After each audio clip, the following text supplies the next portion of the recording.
Supongo que ninguno dormimos mucho ni de un tirón esa mañana, pues nos lo impidieron tanto la emoción del descubrimiento de Lake como la furia creciente del viento.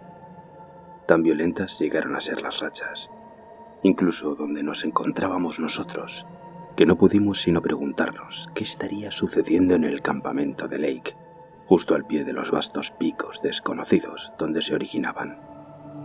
McTagg despertó a las 10 en punto e intentó contactar con Lake por radio, tal como habíamos acordado. Pero alguna anomalía eléctrica en el aire por el oeste parecía impedir la comunicación. No obstante, pudimos hablar con el Arkham y Douglas me contó que también había intentado en vano contactar con Lake. No sabía nada del viento, pues apenas se notaba en el estrecho de McMurdo, a pesar de la fuerza constante con que soplaba en nuestro campamento. A lo largo del día todos estuvimos pendientes de la radio e intentamos comunicarnos con Lake cada poco tiempo, pero sin resultados. A eso del mediodía, sopló un viento del oeste verdaderamente desmedido que nos hizo temer por la seguridad del campamento, pero acabó amainando y aunque volvió a levantarse a las 2 de la tarde, a las 3 en punto había cedido por completo, y redoblamos los esfuerzos por contactar con Lake. Teniendo en cuenta que disponía de 4 aviones, provistos todos ellos de excelentes equipos de onda corta, resultaba inconcebible que un accidente hubiese inutilizado todos al mismo tiempo. No obstante, el pétreo silencio continuó, y, al pensar en la demencial fuerza que debía de haber alcanzado el viento en su campamento, no pudimos sino hacer las más terribles conjeturas. A las 6 en punto nuestros temores eran ya más claros e intensos, y tras una conversación por radio con Douglas y Thorfinson, decidí dar algún paso para averiguar lo sucedido. El quinto aeroplano, que habíamos dejado con Sherman y 2 marineros en el almacén del estrecho de McMurdo, estaba listo para ser utilizado y daba la impresión de que nos hallábamos ante la emergencia para que lo habíamos reservado. Llamé a Sherman por radio y le ordené que acudiera lo antes posible a la base sur con los 2 marineros, ahora que las condiciones del viento parecían favorables. Después hablamos de quienes formarían parte del grupo que iría a investigar y decidimos incluir a todo el mundo, junto con el trineo y los perros que habíamos dejado con nosotros. Era una carga considerable, pero no para los gigantescos aviones construidos especialmente para transportar maquinaria pesada. De vez en cuando seguía haciendo vanos intentos de comunicar con Lake por radio. Sherman despegó con los marineros Gunnarsson y Larsen a las 7:30 e informó varias veces durante el trayecto de que el vuelo estaba siendo tranquilo. Llegaron a la base a medianoche y debatimos nuestro siguiente movimiento. Volar sobre la Antártida con un único aeroplano sin bases intermedias era arriesgado, pero nadie se echó atrás ante lo que parecía una necesidad tan evidente. A las 2 en punto, después de empezar a cargar el avión, hicimos una pausa para descansar un poco. Pero 4 horas más tarde nos levantamos y terminamos de cargar y estibar el material. A las 7:15 del 25 de enero, emprendimos el vuelo hacia el noroeste con McTagg a los mandos del avión. 10 hombres, 7 perros, un trineo, reservas de comida y de combustible y otros pertrechos, entre ellos la radio del avión. La atmósfera estaba tranquila y despejada, y las temperaturas eran relativamente suaves, por lo que previmos pocas complicaciones para llegar a la latitud y longitud indicadas por Lake. Nos preocupaba lo que pudiéramos encontrar o no al final del viaje, pues nuestras llamadas seguían sin conseguir otra respuesta que el silencio. Todos los incidentes de aquel vuelo de 4 horas y media han quedado grabados en mi recuerdo por la crucial importancia que tuvo en mi vida. Señaló la pérdida, a los 54 años, de la paz y el equilibrio propios de una inteligencia normal y derivados de una concepción normal de la naturaleza y sus leyes. A partir de ese momento, los 10, aunque sobre todo el estudiante Danforth y yo, íbamos a enfrentarnos a un mundo horriblemente aumentado de horrores acechantes que ya nada podrá borrar de nuestro corazón, y que si pudiéramos, no compartiríamos con el resto de la humanidad. Los periódicos han impreso los comunicados enviados desde el avión, informando de nuestro viaje sin escalas, de las 2 ocasiones en que tuvimos que enfrentarnos a vientos traicioneros en las capas altas de la atmósfera, de la imagen fugaz de la superficie donde Lake había hecho sus primeras prospecciones, a mitad de camino 3 días antes, y de los extraños y algodonosos cilindros de nieve descritos por Amundsen y Byrd, que daban vueltas impulsados por el viento a través de las infinitas vastedades de la llanura helada.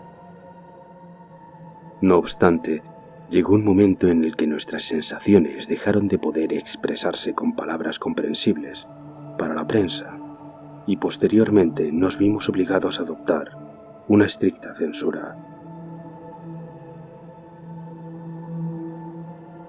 El marinero Larsen fue el primero en avistar la línea mellada de fantasmagóricos conos y pináculos, y sus gritos enviaron a todos a las ventanillas de la cabina del avión. A pesar de nuestra velocidad, tardaron mucho tiempo en verse con nitidez, por lo que dedujimos que debían de estar lejísimos, y solo eran visibles por su enorme altura. En cualquier caso, poco a poco fueron alzándose en el cielo occidental, y pudimos ver varias cimas peladas, negruzcas y desoladas, y apreciar la curiosa emoción que inspiraban bajo la rojiza luz antártica y el llamativo trasfondo de nubes iridiscentes de hielo en polvo. Todo el espectáculo producía una penetrante e insistente sensación de portentoso secreto y revelación contenida, como si aquellas agujas de pesadilla fuesen los pilares de una entrada temible a las esferas prohibidas del sueño y a los intrincados abismos de un tiempo y un espacio y una ultradimensionalidad remotísimos. Tuve la impresión de que eran perversas, unas montañas de la locura cuyas empinadas laderas se asomaban a un abismo maldito y definitivo. Aquel trasfondo de nubes por el que apenas se filtraba la luz sugería una inefable, vaga y etérea lejanía que iba más allá del espacio terrestre y nos recordaba constantemente el absoluto aislamiento, desolación y muerte de aquel insondable mundo austral, jamás hollado hasta entonces. Fue el joven Dunworth quien llamó nuestra atención sobre la peculiar regularidad de los perfiles de las cimas, una regularidad como de fragmentos de cubos perfectos, a la que había aludido Lake en sus comunicados, y que sin duda justificaba su comparación con los oníricos templos en ruinas sobre nubosas cimas asiáticas pintados de un modo tan sutil y extraño por Roerich. De hecho, había algo obsesivamente característico de Roerich en aquel continente extraterreno de montañosos misterios. Lo había notado en octubre cuando avistamos por primera vez Tierra Victoria, y volví a sentirlo entonces. Noté también otra oleada de desasosiego ante las semejanzas con los mitos arcaicos y el turbador parecido de ese reino mortífero con la infausta meseta de Leng en los escritos primigenios. Los mitólogos han situado Leng en Asia Central, pero la memoria racial del hombre o de sus predecesores es larga y podría ser que ciertos relatos procedan de montañas y templos del horror más antiguos que Asia y que el mundo que conocemos. Algunos místicos atrevidos han insinuado que los fragmentarios manuscritos nacóticos pudieran ser prepleistocénicos y han sugerido que los devotos de Sazotawa eran ajenos a la humanidad como el propio Sazotawa. Cualquiera que fuese su localización en el templo o en el espacio, yo no tenía ningún interés en estar cerca de Leng, y tampoco me hacía gracia la proximidad con un mundo que había dado lugar a unas monstruosidades tan ambiguas y arcaicas como las que había descrito Lake. En ese momento, lamenté haber leído el detestable Necronomicon o haber hablado tanto con Wilmar el desagradable y erudito folclorista de la universidad. Aquel estado de ánimo sin duda contribuyó a agravar mi reacción ante el extraño espejismo que surgió ante nosotros, bajo el cénit, cada vez más opalescente a medida que nos acercábamos a las montañas y empezábamos a distinguir las ondulaciones en las laderas. Las semanas anteriores había visto docenas de espejismos polares, algunos igual de vívidos y extraordinarios, pero este tenía un simbolismo nuevo y amenazador, y me estremecí al ver asomar entre los vapores del hielo aquel laberinto de muros, torres y minaretes descomunales por encima de nuestras cabezas. El efecto era el de una ciudad ciclópea de arquitectura desconocida para el hombre o la imaginación humana, con inmensos agregados de mampostería negra que formaban monstruosas perversiones de las leyes geométricas y conseguían extremos grotescos de siniestra extravagancia. Había conos, truncados, a veces escalonados o estriados, coronados por columnas cilíndricas engrosadas por bulbosidades aquí y allá, y a menudo rematadas por gradas de discos finamente festoneados y extraños salientes tabulados que parecían pilas de losas rectangulares, placas circulares o estrellas de 5 puntas sobrepuestas unas a otras. Había conos y pirámides compuestos que aparecían aislados o coronando cilindros, cubos, conos y pirámides truncados, y a veces pináculos como agujas en extraños grupos de 5. Todas estas febriles estructuras parecían unidas por puentes tubulares que iban de una a otra a alturas de vértigo, y la escala del conjunto resultaba aterradora y opresiva, afuera de gigantesca. En general, el espejismo no era distinto de algunas de las formas más descabelladas observadas y dibujadas por el ballenero ártico Scoresby en 1820, pero en ese momento y lugar, con aquellos picos oscuros y desconocidos alzándose extraordinariamente ante nosotros, con aquel mundo anómalo y primitivo en la imaginación y el vuelo de una probable catástrofe envolviendo al grueso de nuestra expedición, todos creímos notar en él un aura de malignidad latente y de augurios de una maldad inconcebible. Me alegré cuando el espejismo empezó a desdibujarse, aunque al hacerlo aquellas torres y conos de pesadilla adoptaron temporalmente formas aún más horrorosas. Cuando toda la ilusión se desvaneció entre la luz opalina, empezamos a mirar al suelo y vimos que estábamos cerca de nuestro destino. Las montañas desconocidas se alzaban hasta alturas vertiginosas como una temible muralla de gigantes y mostraban sus curiosas regularidades con sorprendente claridad, incluso sin la ayuda del catalejo. Estábamos sobrevolando sus estribaciones y entre la nieve, el hielo y los lugares despejados de la meseta principal vimos un par de manchas oscuras que supusimos que serían el campamento y las prospecciones de Lake. Otras montañas más altas se alzaban a unos 10 kilómetros más adelante, formando una cordillera que parecía separada de la aterradora línea de picos más altos que el Himalaya que había detrás. Por fin Ropes, el estudiante que había relevado a McTighe a los mandos del avión, inició el descenso hacia la mancha oscura que había a la izquierda, que, a juzgar por su tamaño, debía de ser el campamento. Al hacerlo, McTighe envió por radio el último mensaje sin censurar de nuestra expedición. Por supuesto, todo el mundo ha leído los breves e insuficientes comunicados del resto del tiempo que pasamos en la Antártida. Unas horas después del aterrizaje, enviamos un cauto informe describiendo la tragedia que encontramos y anunciamos con enorme disgusto la pérdida de todo el grupo de Lake causada por la terrible tempestad del día o la noche anteriores. 11 muertos identificados y el joven Jitney desaparecido.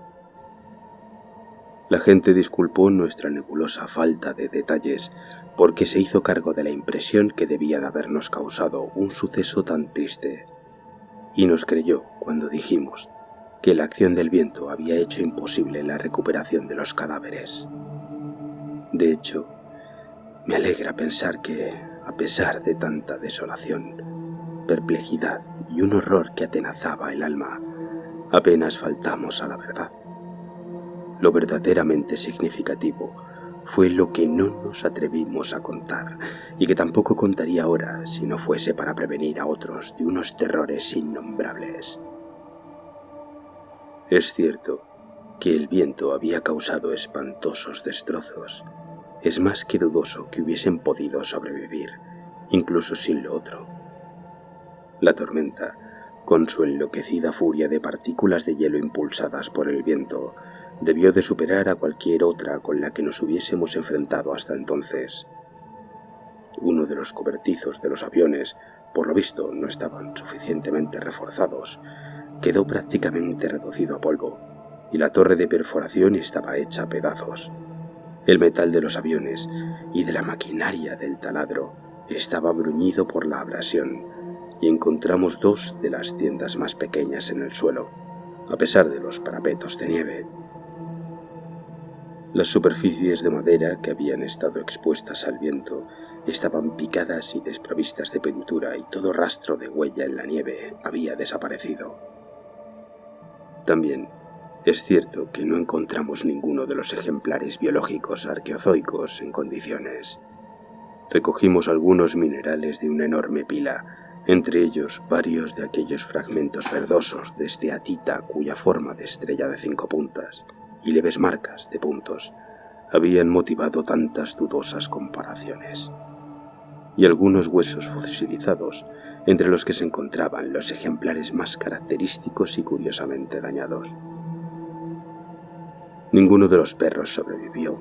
El recinto de nieve construido a toda prisa cerca del campamento estaba casi destruido.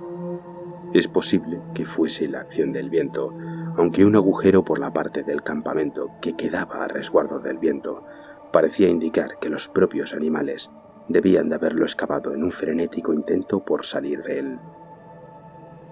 Los 3 trineos habían desaparecido, y supusimos que el viento los habría empujado hacia lo desconocido. El taladro y la maquinaria para fundir el hielo estaban demasiado dañados para intentar salvarlos, así que los utilizamos para tapar aquella sutilmente turbadora entrada al pasado que había abierto Lake. También dejamos en el campamento los 2 aviones más estropeados, pues solo nos quedaban 4 pilotos en el equipo: Sherman, Danforth, McTighe y Ropes. Y Danforth tenía los nervios tan destrozados que apenas podía pilotar. Trajimos de vuelta todos los libros, el material científico y los pertrechos que pudimos encontrar, aunque la mayor parte habían sido inexplicablemente arrastrados por el viento. Las tiendas sobrantes y las pieles habían desaparecido o estaban demasiado estropeadas. Eran más o menos las 4 de la tarde cuando, tras un largo vuelo de reconocimiento que nos llevó a dar a Jitney por desaparecido, enviamos nuestro cauto mensaje al Arkham para que lo retransmitiese. Y creo que hicimos bien al afectar toda la calma y circunspección posibles. A lo único que nos atrevimos fue a aludir al nerviosismo demostrado por los perros, cuya frenética inquietud ante la proximidad de los ejemplares biológicos era de esperar, por lo que había contado el pobre Lake. Creo recordar que no mencionamos que demostraron la misma inquietud al husmear entre las extrañas esteatitas verdosas y algunos otros objetos, entre los que había parte del instrumental científico, los aeroplanos y la maquinaria del campamento, y del lugar donde se habían hecho los sondeos y cuyas piezas habían aflojado, movido o manipulado unos vientos que debían de haber tenido una peculiar curiosidad y ganas de investigar. Respecto a los 14 ejemplares biológicos, debe perdonársenos que fuésemos tan imprecisos, Dijimos que los únicos que habíamos encontrado estaban dañados, pero que quedaban lo suficiente para demostrar que la descripción de Lake había sido completa y muy exacta. Tuvimos que hacer un esfuerzo para contener nuestras impresiones personales sobre el asunto, y no dimos números ni dijimos exactamente cómo los habíamos encontrado. Habíamos acordado no transmitir nada que pudiera interpretarse como un acto de locura por parte de los hombres de Lake, y sin duda parecía una locura encontrar 6 monstruosidades imperfectas, cuidadosamente enterradas de pie en tumbas excavadas en la nieve, a 3 metros de profundidad bajo montículos con 5 puntas, perforados con marcas agrupadas, según la misma pauta de las extrañas estatitas verdosas de la época mesozoica o terciaria. Los 8 especímenes en perfecto estado de conservación, a los que había aludido Lake, parecían haber sido arrastrados por el viento. También procuramos conservar la paz de espíritu de la gente. Por eso Danforth y yo apenas dijimos nada del espantoso viaje que hicimos al otro lado de las montañas al día siguiente. El hecho de que solo con el avión casi vacío fuese posible sobrevolar una cordillera de semejante altura limitó por suerte el vuelo de reconocimiento a nosotros dos. A nuestro regreso a la 1 de la madrugada, Danforth se hallaba al borde de la histeria, aunque supo guardar admirablemente las apariencias. No me costó convencerle de que no mostrara nuestros bocetos y las demás cosas que llevábamos en los bolsillos, de que dijera a los demás solo lo que habíamos acordado transmitir al exterior, o de que ocultara las películas de la cámara para revelarlas en privado. Por lo que parte de lo que me dispongo a contar será tan nuevo para Pabuddy, McTighe, Ropes, Sherman y los demás, como para el mundo en general. De hecho, Danforth calla aún más que yo, pues vio o creyó ver algo que no me ha contado ni siquiera a mí. Como todos saben, nuestro comunicado incluyó el relato de nuestra dificultosa ascensión, la confirmación de la opinión de Lake de que los picos eran pizarras arqueozoicas y otros plegamientos de estratos muy antiguos que no habían sufrido cambios desde mediados del Comanchiense. Un convencional comentario sobre la regularidad de las formaciones de cubos y murallas, la decisión de que las entradas a las cuevas indicaban venas calcáreas disueltas, la conjetura de que ciertas laderas y pasos permitirían atravesar toda la cordillera a unos montañeros expertos, y la observación de que al otro lado había una alta e inmensa supermeseta tan antigua e inmutable como las propias montañas, de unos 6.000 metros de altura, con grotescas formaciones rocosas que asomaban a través de una fina capa glacial y con unas estribaciones que se alzaban entre la superficie de la meseta y los vertiginosos precipicios de los picos más altos. Todos estos datos son ciertos y bastaron para contentar a los hombres del campamento. Atribuimos nuestra ausencia de 16 horas, más de lo que anunciamos que durarían el vuelo, el aterrizaje, la exploración y la recogida de rocas, a la larga duración de unos imaginarios vientos adversos. Y fuimos sinceros con respecto a nuestro aterrizaje al pie de las montañas. Por suerte, nuestra historia sonó lo bastante prosaica y realista para no tentar a ninguno de los otros a emular nuestro vuelo. De lo contrario, habría tenido que recurrir a toda mi capacidad de persuasión para impedírselo, y no sé lo que habría hecho Danforth.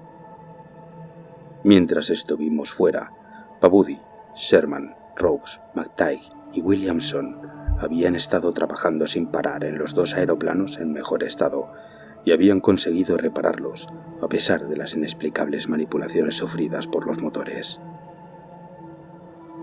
Decidimos cargar todos los aviones a la mañana siguiente y regresar lo antes posible a nuestra antigua base. Aunque indirecta, ir a la ruta más segura hacia el estrecho de McMurdo, pues un vuelo en línea recta a través de las extensiones desconocidas de un continente que llevaba muerto desde hacía eones supondría muchos riesgos adicionales. Continuar la exploración apenas parecía factible, después de haber sido diezmados tan trágicamente, y de haber perdido el equipo de perforación, y las dudas y los horrores que nos rodeaban, y que no llegamos a revelar. Solo nos impulsaban a escapar de aquel mundo austral de desolación y amenazadora locura tan deprisa como pudiéramos. Como sabe la gente, regresamos al mundo sin sufrir más percances. Los aviones llegaron a la antigua base la noche del día siguiente, el 27 de enero. Tras un cómodo vuelo sin escalas, y el 28 llegamos al estrecho de McMurdo en 2 etapas, después de una breve parada debido a un timón estropeado por el fuerte viento que soplaba sobre el saliente de hielo al dejar atrás la gran meseta.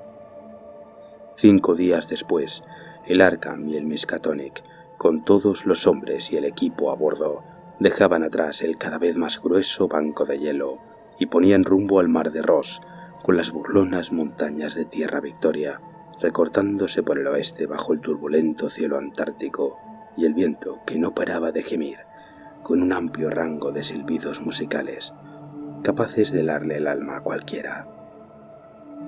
Menos de 15 días después, dejamos atrás el último atisbo de tierras polares y dimos gracias al cielo por haber abandonado un reino maldito y embrujado, donde la vida y la muerte, el tiempo y el espacio habían hecho siniestras y blasfemas alianzas en las épocas desconocidas, en que la materia se retorcía y flotaba sobre la corteza apenas solidificada del planeta.